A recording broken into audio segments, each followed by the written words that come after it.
आपकी तो आज एक और बड़ी अहम मुलाकात हुई है मौलाना फजलुर रहमान साहब से भी। जी, मौलाना साहब से कल हुई थी।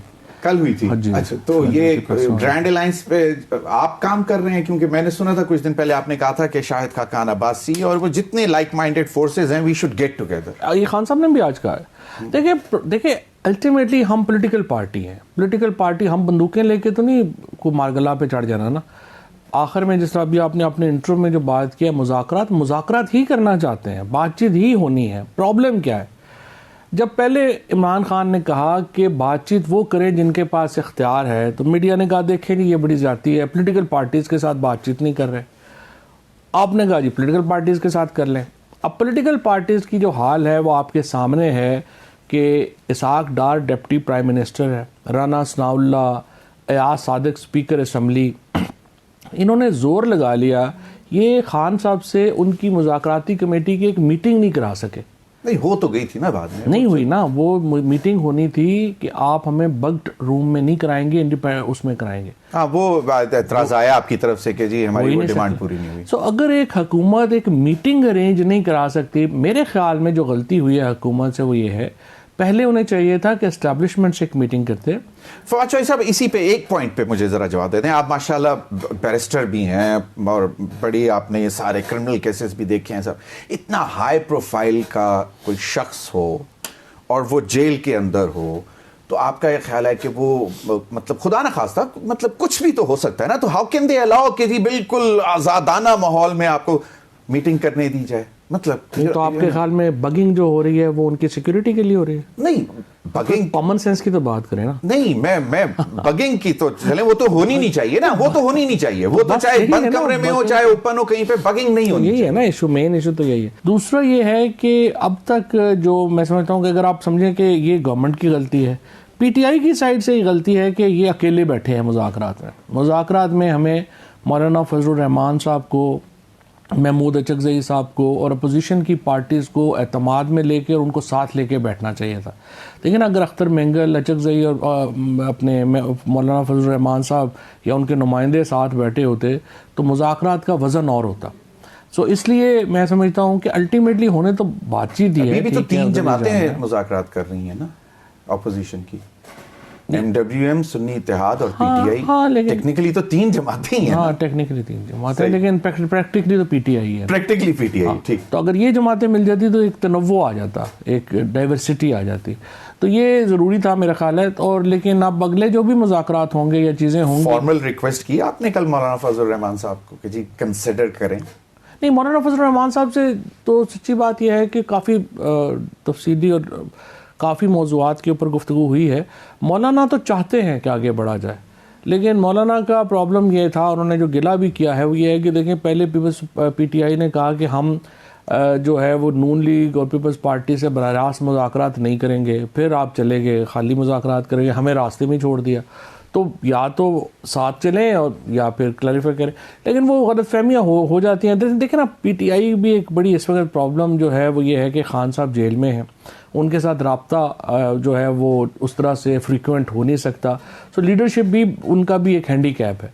सो उसकी वजह से ये मसाइल हैं, लेकिन इंशाल्लाह। और मौलाना फजलुर रहमान साहब ने भी इन्हीं चीज़ों को पॉइंट आउट किया था कि हम अगर कोई बैठ के बात कर रहे होते हैं कहाँ पे, तो अगले रोज उसके बरक्स कोई स्टेटमेंट आ रही होती है, जिस तरह अली अमीन गंडापुर साहब के हवाले से भी वो भी था। मौलाना फजलुर रहमान साहब से कोई एक चीज जो आप समझ रहे हैं कि आप पॉजिटिव लेके निकले मीटिंग में से, वो क्या था? नहीं, एक तो मौलाना बुला रहे हैं सारी अपोजिशन की जमातों को और एक नेशनल एजेंडा वो तय करेंगे और उस नेशनल एजेंडे को फिर ये पेश करेंगे गवर्नमेंट के सामने बातचीत के लिए।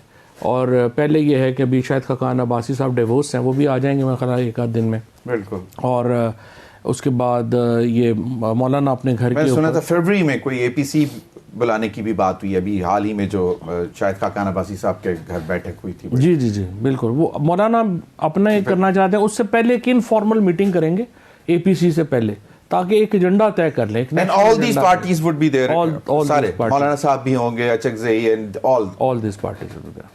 मुस्तफ़ा खोखर होंगे जो सारे बाकी सही, बिल्कुल। मुस्तफा तो नवाज हमारे- खोखर साहब अभी तक डिसाइसिव नहीं है कि वो किस तरफ हैं। नहीं डिसाइडेड ही हैं, वो अपोजिशन के साथ है। नहीं, ऑपोजिशन के साथ। और उसके बाद जो दूसरे इंडिविजुअल्स भी आएंगे, मसलन हम चाहते हैं लॉयर्स भी हों उसमें, लॉयर्स भी आएंगे साथ, वो सारा उसको बनाएंगे। तो this would be a grand opposition think tank working on some. तो फिर देखें ना, एक agenda। पाकिस्तान के अंदर अगर स्ट्रीट फोर्स है तो वो 3 कुव्वतों के पास है, पीटीआई के पास है, जेयूआई के पास है और वकला के पास है।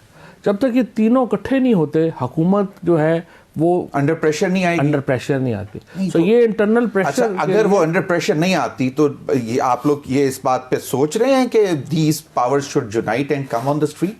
इसके बगैर पॉसिबल ही नहीं है। नहीं, ये तो फिर अगेन कन्फ्रंटेशन। अभी आप तो गुफ्तगू तो- के आगाज में बोला है कि dialogue is the ultimate answer. हाँ, तो ये तो हुकूमत ने, डायलॉग तो हुकूमत ने करना है ना, अपोजिशन ने तो प्लान करना है कि उन्होंने क्या करना है। 8 फरवरी को क्या कर रहे हैं?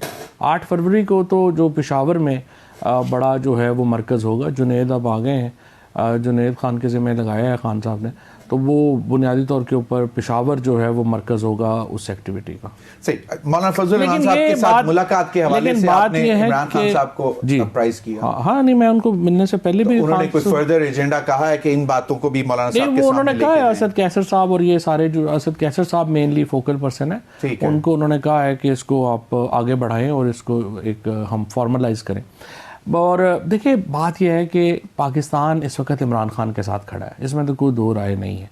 और जो इस वक्त पाकिस्तान का एक ही मसला है, पाकिस्तान का ये मसला है कि पाकिस्तान के लोग चाहते हैं जो हुकूमत बने वो हुकूमत नहीं है। पाकिस्तान के लोग इमरान खान के साथ खड़े हैं, यहाँ पे एक जाली हुकूमत जो है वो बना के 8 फरवरी को लगा दी गई है। अब इस हुकूमत को समझ नहीं आ रही कि हमने क्या करना है। आप देखें ना, बड़ा अच्छा कल मलिया लोधी ने ट्वीट किया कि जो फॉरेन मिनिस्टर है वो इकोनॉमी की मीटिंग्स दे रहा है और जो इंटीरियर मिनिस्टर है वो फॉरेन मिनिस्टर का काम करना चाह रहा है, और देख लें आप कितना बड़ा डिबैकल हुआ वहाँ पे। पाकिस्तान को अगर आपने नॉर्मलाइज करना है तो आपको इमरान खान की इंक्लूजन के बगैर पाकिस्तानी सियासत नॉर्मल नहीं हो सकती। और अब देखना ये है, आपने 2 साल लगा लिए, सवा दो, क्या जुल्म है जो आपने नहीं किया। पर फवाद चौधरी साहब आप भी तो 3.25 साल तकरीबन रहे ना हुकूमत में। तो हम तो लेजिटिमेट गवर्नमेंट थी ना, हमारे तो वोट लेके आए हुए थे, इस तरह की गवर्नमेंट थोड़ी थी। नहीं, आई अंडरस्टैंड। उस पर क्रिटिसिज्म हुआ, आरटीएस वाला भी क्रिटिसिज्म हुआ। नहीं, वो तो हर पाकिस्तान के इलेक्शन पे हुआ है ना, वो तो उससे पहले आरओ के 2013 के आरओ के इलेक्शंस डिक्लेयर किए गए। ऐसे नहीं होता ना। देखें जमीन साहब, इस 2024 के इलेक्शन को माजी के किसी इलेक्शन से मिलाना तौहीन है ना। वो तो देखें, मैनेजमेंट होती रही है, चीजें होती रही हैं, लेकिन ये इलेक्शन जो 24 में डाका हुआ है ये तो कभी भी नहीं हुआ ना। 18 सीटों के साथ शहबाज शरीफ ज़ियादन बन गए। चलें, ठीक है, आपका जुल्म है ना ये। बिल्कुल आप लोगों का ये बात है, आप लोग बिल्कुल कर सकते हैं। अब द थिंग इज दैट कि आपने ये कहा है कि सब जमातें इकट्ठी हो जाएंगी, बैठेंगे, एक नेशनल एजेंडा लेकर जाएंगे। उसके बाद देखेंगे कि उस नेशनल एजेंडे को अगर नहीं तस्लीम किया जाता तो फिर देखेंगे कि इस्लामाबाद पे जाना। बिल्कुल, इस्लामाबाद में फिर तो आ सकते हैं, सारी पार्टियां फिर मिलकर इस्लामाबाद आएंगी। अच्छा, ये एक मतलब प्लान ऑफ एक्शन है कि first is table agenda and ultimate resort would be outside parliament protest या पार्लियामेंट में। सर देखिए ना, प्रेफरेंस तो ये है कि टॉक्स से मसला हल हो, और बेहतर यही है पाकिस्तान के लिए, टेम्परेचर नीचे आए, चीज़ें बेहतर हों। लेकिन अगर हुकूमत ने कोई बात माननी ही नहीं है और आप समझते हैं कि हुकूमत ने फैसला किया हुआ है कि लोगों को कुचल के ही हर काम करना है, तो देखिए ये तो फिर नहीं हो सकता ना। अल्टीमेटली सारी पार्टीज़ को फिर सोचना होगा और एक जॉइंट मूवमेंट के तहत फिर आपको दोबारा इस्लामाबाद का रुख करना होगा।